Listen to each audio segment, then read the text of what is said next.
Boa tarde a todos, sejam todos muito bem-vindos para o nosso webinar Resultados do terceiro trimestre de 24. Nós vamos iniciar a apresentação dos resultados do trimestre e, ao final, disponibilizaremos um tempo para perguntas. A reunião pública de resultados está no modelo de webinar, onde os participantes têm o microfone e vídeo fechados. As perguntas podem ser realizadas pelo Q&A, pelo chat, ou nós podemos abrir o microfone. A reunião está sendo disponibilizada, tradução simultânea para o inglês. Basta selecionar a opção e também em Libras. O webinar será gravado e disponibilizado nos dois idiomas no site do RI da companhia. Estão aqui comigo os demais diretores, né? O Henrique Zugman, que é o diretor de negócios papel, Lindomar Lima, que é o diretor de negócios embalagem, e o Odivan Karginin, que é o nosso CFO e relações com investidores. Compartilhar aqui a apresentação e, ao final, deve levar em torno de uns 30 minutos, no máximo, e, ao final, nós temos um tempo para perguntas e respostas. Muito bem. Então, entrando aqui nos resultados, os principais números do terceiro TRI de 24, nós tivemos uma receita líquida de 426 milhões, 4,5% em relação ao terceiro trimestre de 23, é uma boa evolução. Um EBITDA de 125 milhões 266 mil, 6% abaixo do terceiro trimestre de 23, mas superior ao que nós fizemos no segundo trimestre de 24. E um lucro líquido de 37 milhões 632, 41,8% em relação ao terceiro tri de 23. Aqui nós tivemos o impacto, evidentemente, da alta das aparas, que foi muito significativo nos últimos meses. Também a depreciação dos investimentos da plataforma Gaia também estão impactando o lucro, e nesse trimestre também nós tivemos um valor menor dos ativos biológicos. Todos esses fatores acabaram afetando o lucro desse trimestre. O ROIC dos últimos 12 meses ficou em 11%, custo da dívida dos últimos 12 meses após imposto de renda e contribuição social de 7,4% ao ano, e nossa alavancagem de 2,26%. Ainda tivemos uma pequena evolução na alavancagem, que deve iniciar um processo de alavancagem no início do próximo ano. Quando nós olhamos em comparação, que a receita, então, ela subiu 8,4% em relação ao segundo trimestre, então uma evolução significativa em relação ao trimestre anterior, pelo aumento dos volumes e também de preços, como a gente vai ver mais à frente, e 4,5% em relação ao terceiro trimestre de 23. E aqui a participação das exportações, né, aqui a margem de lucro, desculpe, ficou em 13%, contra 15% no último trimestre e 9,7% é o percentual de exportações mesmo, perdão. O EBITDA ajustado e margem, ficamos com só voltando aqui, 125 milhões 266, uma margem de 29,4%, 6,1% acima do segundo trimestre, que foi de 118 milhões, com uma margem de 30%, e em relação ao terceiro trimestre, ela caiu em 6%, que houve uma margem, naquele momento, de 32,7%, essa margem afetada principalmente pelo aumento das aparas nesses últimos 4 meses, principalmente. O lucro, como eu falei, teve uma queda de 6,1% pelos fatores que eu comentei, do ativo biológico, da depreciação dos projetos da plataforma Gaia e também a alta das aparas, e com isso 41,8% abaixo do terceiro trimestre de 23. O volume de vendas, quando nós olhamos aqui para o mercado como um todo, nós temos tido um excelente desempenho esse ano em termos de volumes, 5,3% acima do que foi o segundo trimestre e 4,2% acima do terceiro trimestre de 23. Então, em termos de volume, o mercado tem surpreendido mês a mês, com recordes de expedição praticamente todos os meses. Em metros quadrados, da mesma forma, 5% de crescimento em relação ao segundo trimestre e 4,4% em relação ao mesmo trimestre do ano passado. Quando nós olhamos para a Irani, nós tivemos um crescimento superior ao mercado, crescemos 10,9% em relação ao segundo trimestre e 6,1% em relação ao terceiro trimestre de 23. Aqui já aproveitando esse momento de volumes maiores no mercado e ocupando as capacidades, inclusive as capacidades da plataforma Gaia na unidade de Santa Catarina, do Gaia 2. Em metros quadrados, crescemos 5,4% e 9,8% em relação ao segundo trimestre. Preços médios, nós tivemos uma evolução de 1,5% do terceiro trimestre para o segundo trimestre. É uma evolução significativa se considerar que os aumentos de preços eles iniciaram no mês de setembro, no último mês. Então, nós tivemos aí um aumento importante no mês de setembro, também no mês de outubro, também no mês de novembro. Então, está previsto uma reposição de preços, né, por conta da inflação de aparas e também da inflação de todos os demais itens, né? O momento ideal de aumento de preço se configurou agora ao final do segundo trimestre, ao final do terceiro trimestre, início do quarto trimestre. E em relação ao ano passado, tem uma queda de 2%, nós tivemos uma queda pronunciada das aparas e depois uma elevação das aparas, né? Num primeiro momento, nós tivemos alguma queda de preço e agora iniciamos um processo de recuperação de preços. Em metros quadrados, um aumento ainda mais significativo, de 2,5%, e uma queda de 1,3% em relação ao terceiro trimestre de 23. Quando nós olhamos para o mercado de papel, papel que nós vendemos para o mercado, né? Nós temos papéis para embalagens flexíveis, que são embalagens para sacos, sacolas, né? E embalagens rígidas, que são os papéis para papelão ondulado que nós vendemos no mercado. Quando nós olhamos aqui o volume de papéis para embalagens flexíveis, houve um crescimento importante em relação ao segundo trimestre, 3,7% em volume, 26 mil toneladas, e 1,1% melhor do que foi o mesmo período do ano passado. Quando nós olhamos embalagens rígidas, a queda de 1.200 toneladas se deve a um maior consumo desse papel nas nossas unidades de embalagem, portanto, uma venda menor realizada no trimestre de papéis para papelão do lado. Em termos de preços médios, nós tivemos uma alta de 3,9% nos preços médios das embalagens flexíveis.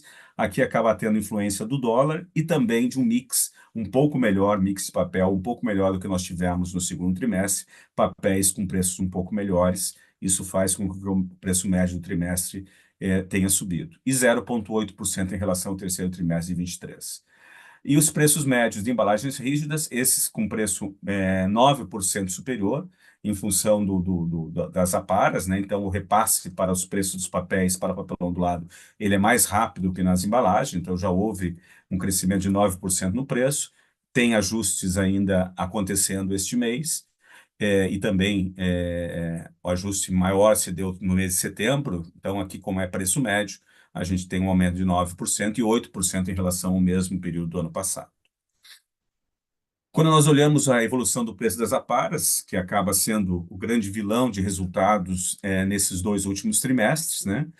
Nós tivemos 81,6% de aumento nas aparas no mercado e 38,4% em relação ao segundo trimestre, e nós tivemos um aumento inferior de 67,7% e 30,8% em relação ao segundo trimestre de 24, fechando aqui um preço de R$ 931 por tonelada FOB.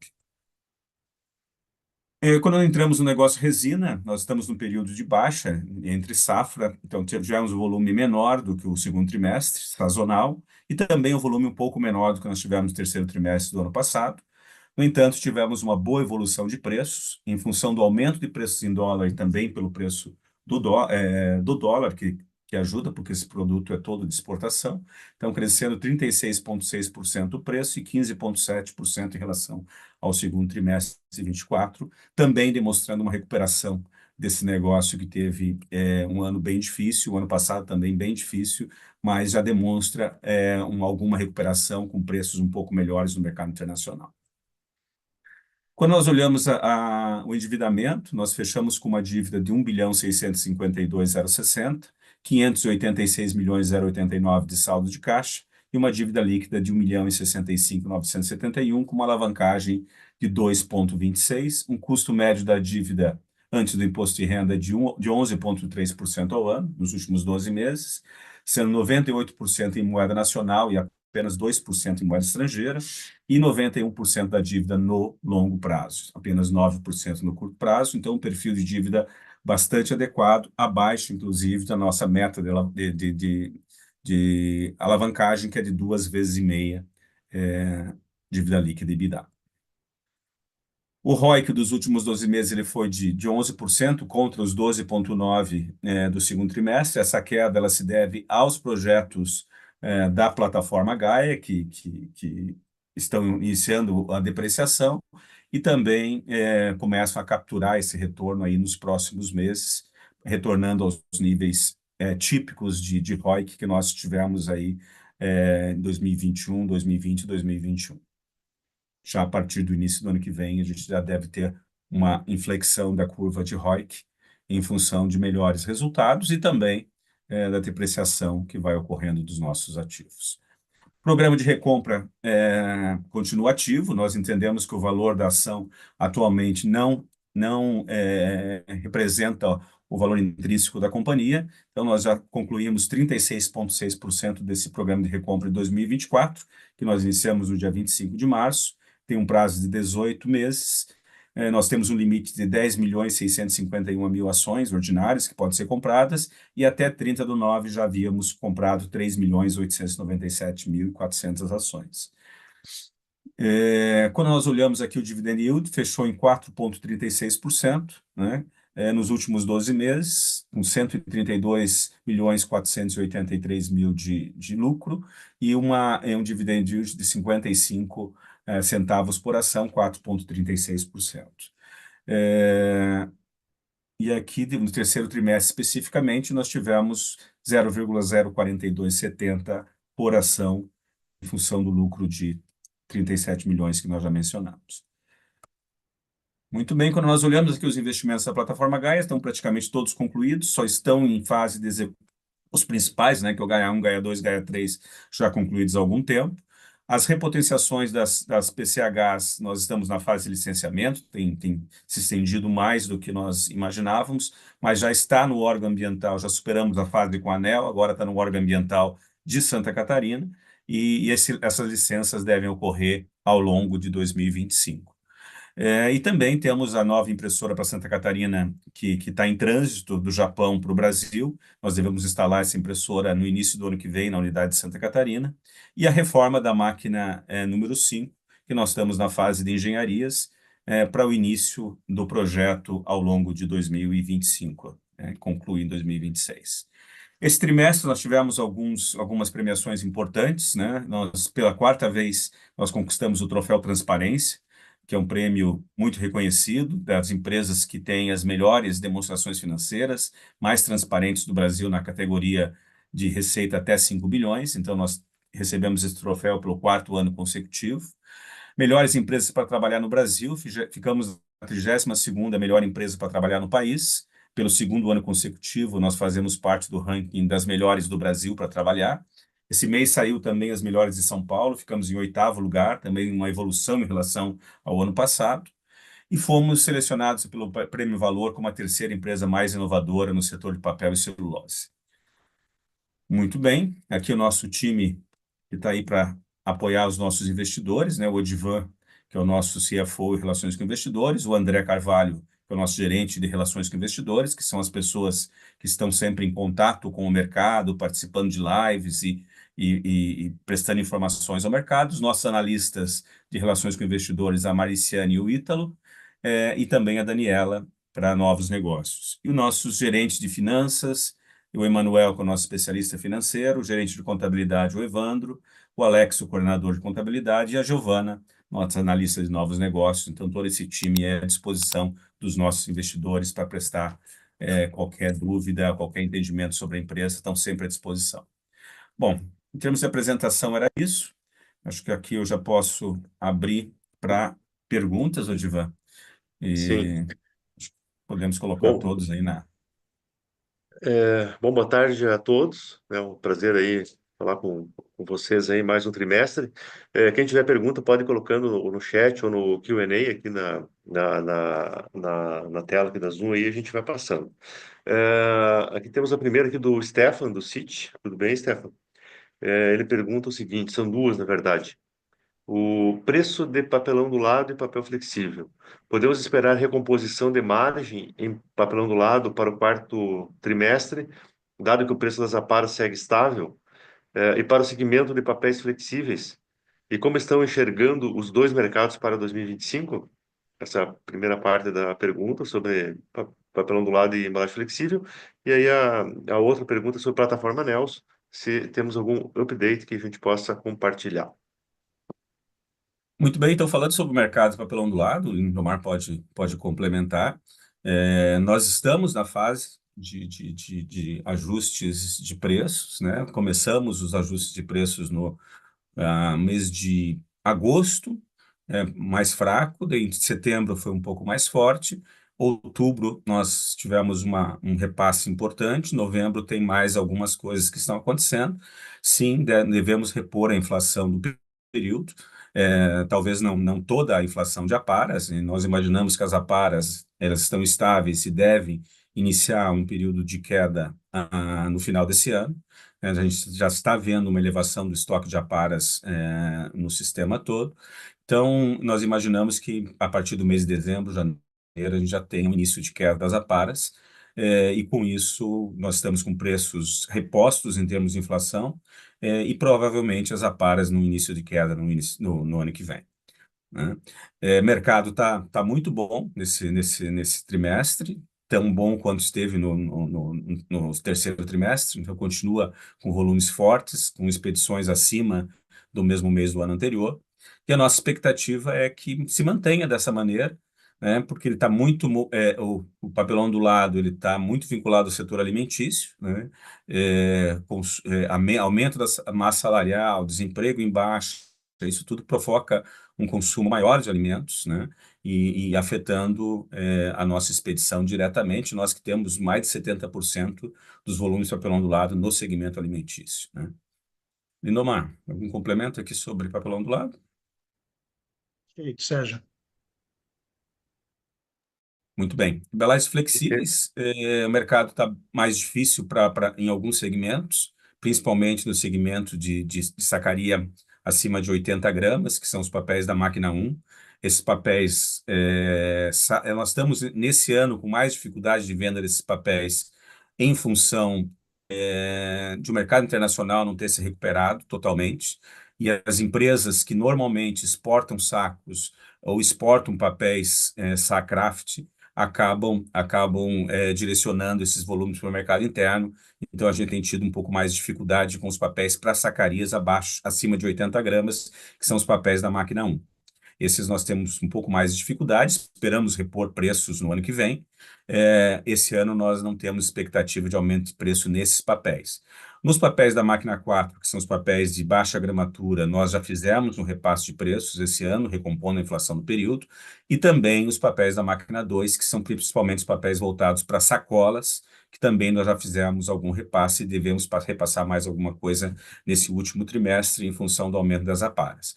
O mercado vem bem demandado, no entanto, tem tido ainda bastante oferta de papel no mercado interno, em função de o mercado internacional ainda não ter se recuperado. A gente tem China crescendo menos do que o usual, Europa com crescimento baixo, Estados Unidos é a boa esperança aqui, que tá indo bem a economia, com isso eles colocam menos papéis no mercado internacional, isso acaba ajudando o desempenho de papéis no mundo todo, né? Mas China e Europa continuam muito fracos em relação aos consumos anteriores, e isso acaba afetando as exportações de papel, e com isso também afeta o repasse de preços no mercado interno. Tem a vantagem do dólar, né, que está nos ajudando em termos de faturamento na exportação, mas no mercado interno os papéis da máquina um com um pouco mais de dificuldade. Henrique, complementa aí, por favor. Não, Sérgio, boa tarde a todos. Não tem nenhum complemento, não. Tá perfeito o que você falou. Muito bem. E com relação Ok. à plataforma Nels, né, que foi a última pergunta, a plataforma Nels é o nosso próximo ciclo de investimentos. Nós estamos na fase de engenharias dos projetos, então, logo concluídas as engenharias, nós vamos divulgar ao mercado com os cronogramas e valores estimados dos projetos, provavelmente no início do ano que vem. Nós estamos nos preparando para fazer essa divulgação, provavelmente no Investor Day do próximo ano. Divan? Perfeito. Acho que você acabou de responder a pergunta do Álvaro Luiz aqui, quando ele diz o seguinte: boa tarde. A empresa poderia detalhar um pouco mais sobre os processos internos do próximo programa de expansão da empresa? Eu acho que é o que eu acabei de mencionar. Nós estamos na fase de engenharias dos projetos, engenharias conceituais, para que a gente possa ter uma estimativa de valores, né, e tempo de implementação dos projetos. para que a gente possa se planejar adequadamente, com funding, com alavancagem dentro dos nossos targets. Então, é um plano bastante detalhado, né, justamente para que a gente tenha uma segurança para a execução ao longo dos próximos anos. Mas é um plano abrangente, envolvendo aí toda a cadeia de valor, da empresa. Tudo bem? O Lucas Melo, da Soma Investimentos, aqui também pergunta: boa tarde, pessoal. Podem comentar sobre a normalização projetada do custo referente às aparas e quanto isso pode beneficiar o resultado olhando para dividendo ainda neste ano de 2024? A gente não tá vendo queda das aparas até o mês de dezembro, né? Provavelmente nós vamos permanecer com as aparas nesse patamar, e inicia um processo de queda na nossa visão, final de dezembro, início de janeiro, né? Essa é a nossa expectativa. O que nós vamos ter, evidentemente, de melhora de rentabilidade no quarto trimestre vem exatamente da evolução de preços que tá acontecendo no segmento de papelão ondulado e também o dólar, que está favorecendo as vendas nesse trimestre. Bem, aqui o Guilherme Nipes, da XP. Tudo bem, Guilherme? Deixou 4 perguntas aqui. Acho que eu vou lendo uma por uma aqui, Sérgio, para facilitar. Isso. Tá bom. Demanda de papelão do lado. Queria ouvir um pouco sobre dinâmica de demanda de papelão do lado. Vimos números fortes em papel e vocês também sendo beneficiados por isso. Eu queria ouvir um pouco melhor o que tem visto de melhora de demanda. Se poderíamos esperar números fortes ainda no quarto tri desse ano. Lindo, quer falar?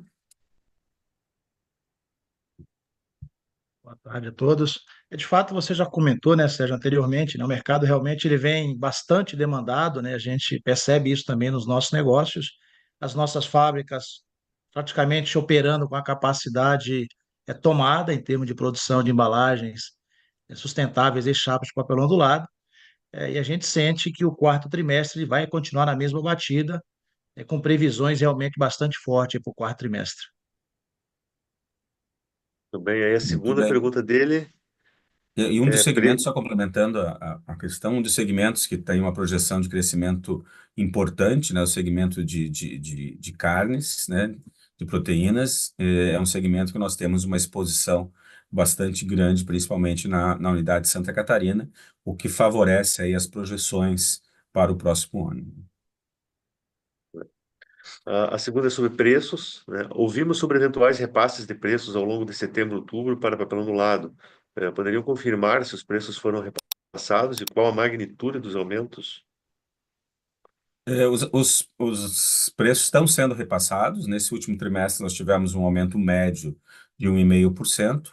No entanto, a concentração dos aumentos se deu mais nos últimos 40 dias do trimestre. E temos um repasse importante ainda sendo realizado nos meses de outubro e novembro. Nós não temos ainda uma estimativa final dos aumentos, mas a nossa estimativa é que a inflação do período vai estar sendo mais do que coberta com os aumentos que estão sendo realizados. Outra sobre custos. Vimos uma boa performance de custos ao longo dos últimos trimestres, embora a gente tenha visto uma pressão do preço das aparas. Gostaria de ouvir um pouco do que vocês esperam ao longo do quarto tri e o que poderia explicar os custos da Irani caindo menos do que vimos na Anguti. O, Esse isso da Anguti depende eu muito da posso, eu como nós. posso. Ah, pode falar, por favor, Gil. Não, o Dangote é uma questão técnica, Guilherme, porque o nosso preço ele é cheio, né? Do trimestre, e se você pega o Dangote, ele sempre tem a última semana, eles atualizam com uma frequência maior, que acaba tendo alguma diferença, tá? Então, mas ele é sempre muito lindo, se for olhar historicamente, o preço FOB, né? Ele é sempre muito parecido com o da Dangote. Mas, de qualquer forma, como nós somos um grande consumidor, eventualmente nós podemos comprar com preços um pouco melhores do que a média de mercado, né? Mas tende a ser muito parecido com a Angut. Ah, a outra pergunta aqui é sobre o projeto, sobre a plataforma Nels. Se tem algum update também, já foi falado, né? Não sei se quer acrescentar alguma coisa a mais. Não, acho que está bem. Eu acho que o compromisso nosso é de divulgar no Investor Day do próximo ano. E aí já com detalhes de valores, cronograma, bem completo. O outro aqui do José Carlos Cavalcante, tudo bem? José Carlos, ele diz o seguinte: boa tarde, senhores, espero que todos estejam bem. Gostaria, se possível, que comentasse um pouco sobre o início da operação da caldeira, podemos esperar uma redução de custos de energia para 2025? É, a caldeira está operando normalmente já ao longo do ano todo, né? Nós tivemos uma parada anual da caldeira neste mês de outubro, que inclusive significou alguma perda de produção de papel por conta da parada. Mas a caldeira está operando normalmente, né? Nós já tivemos uma redução de custo de energia, porque não estamos comprando energia de terceiros, né? Estamos comprando um percentual muito menor e devemos prosseguir dessa forma no próximo ano. Nós estamos comprando em torno de 83%, estamos autoproduzindo 83% da energia consumida no site de Santa Catarina. Então, a compra ela é relativamente baixa. Esse percentual pode variar um pouquinho em função da geração hídrica maior ou menor das nossas PCHs. Algum complemento, Henrique, sobre custos e plataforma Gaia? Não, isso aí, Sérgio. Perfeito. Muito bem. Aqui só, voltando a essa questão do Guilherme das Aparas, Guilherme, se coloca aqui que os custos da Irani caindo menos do que vimos na Angut. Na verdade, a Angut está subindo, né? Então, nós estamos num momento de alta das Aparas. O que acontece é que as da Irani subiu menos do que a Angut, não caiu menos, né? Está subindo menos, acho que foi essa a tua pergunta aqui, né? E a explicação Angut foi maior. essa. Isso. É. É, deixa eu ver aqui o que mais temos. Tem uma aqui do Anônimo, também da plataforma Anel. Se você tem algum avanço, alguma informação adicional, isso também já foi falado, né? O Bruno Oliveira diz o seguinte: bom dia, obrigado pela oportunidade. Minha primeira pergunta vai no sentido de entender a visão da companhia sobre 2025 e a relação em relação a 24, né, sobre resultados, projetos e investimentos. E o segundo tema é qual é o planejamento para a finalização da plataforma Gaia, será até o fim de 25, e finalizar esse ciclo, qual o ROIC que vocês entendem como normal para a companhia?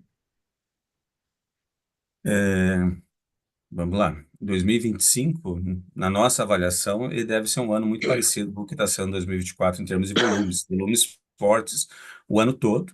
Nós esperamos alguma recuperação do mercado internacional, principalmente Argentina, que acaba sendo um mercado importante para nós, e com isso a gente consiga melhorar um pouco a nossa venda para a Argentina, que são preços melhores.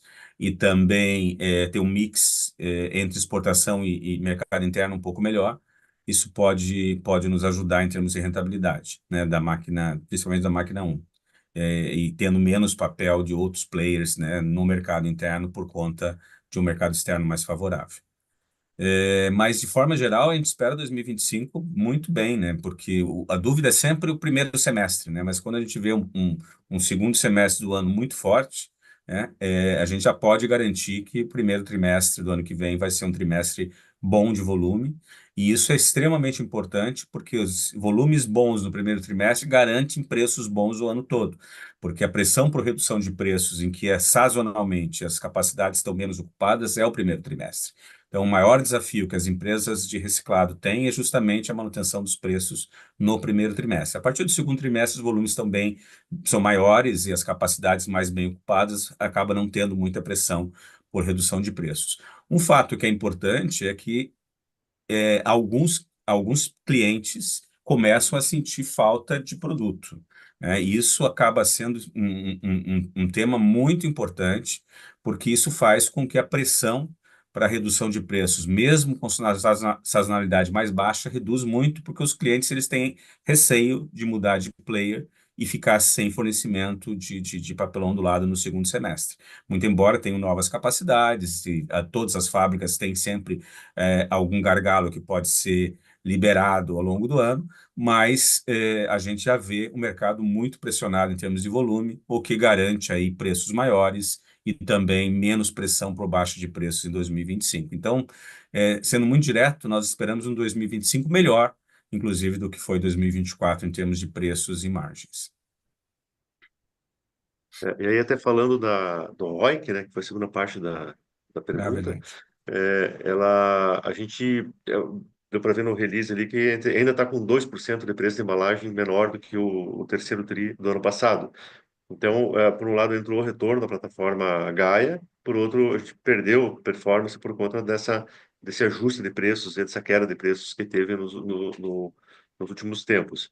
E esse preço começa a recuperar agora, né? Então, a gente espera performar melhor a partir de agora, né? Especialmente ano que vem, e o que vai refletir no ROIC, né? A gente também espera uma expansão do ROIC, talvez não naqueles níveis que a gente chegou no ano passado, ano anterior, acima de 20%, mas caminhando aí para um dois dígito médio, alto, né, de uma maneira sustentável. Tá? 2 dígitos médios altos. Eu vou essa É, aqui. Muito bom. muito bem.